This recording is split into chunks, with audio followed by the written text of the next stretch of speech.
ಕಾರ್ಮಿಕರಿಗೆ bumper gift. Annapurna ಯೋಜನೆಯಡಿ ಉಪಹಾರಕ್ಕಾಗಿ ತಿಂಗಳಿಗೆ 1,500 ರು. ನೇರ ಖಾತೆಗೆ.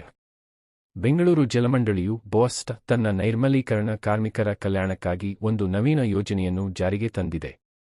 ಅನ್ನಪೂರ್ಣ ಯೋಜನೆ ಎಂಬ ಈ ಕಾರ್ಯಕ್ರಮದಡಿಯಲ್ಲಿ 700ಕ್ಕೂ ಹೆಚ್ಚು ನೈರ್ಮಲ್ಯ ಕಾರ್ಮಿಕರಿಗೆ ಉಪಹಾರದ ವೆಚ್ಚಕ್ಕಾಗಿ ಪ್ರತಿದಿನ ₹50 ಅಂತೆ ಮಾಸಿಕ ₹500 ನೇರವಾಗಿ ಅವರ ಸ್ಮಾರ್ಟ್ ಕಾರ್ಡ್ಗೆ ವರ್ಗಾವಣೆಯಾಗಲಿದೆ.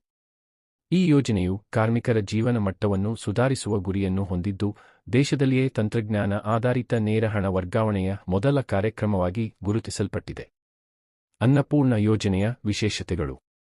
ಅನ್ನಪೂರ್ಣ ಯೋಜನೆಯಡಿಯಲ್ಲಿ ಬೆಂಗಳೂರು ಜಲಮಂಡಳಿಯು ಎಕ್ಸಿಸ್ ಬ್ಯಾಂಕ್ನ ಸಹಕಾರದೊಂದಿಗೆ ಕಾರ್ಮಿಕರಿಗೆ ಸ್ಮಾರ್ಟ್ ಕಾರ್ಡ್ಗಳನ್ನು ವಿತರಿಸಿದೆ.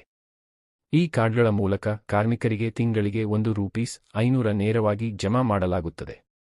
ಈ ಹಣವನ್ನು ಕಾರ್ಮಿಕರು ತಮ್ಮ ದೈನಂದಿನ ಉಪಹಾರದ ಅಗತ್ಯಗಳಿಗೆ ಬಳಸಿಕೊಳ್ಳಬಹುದು.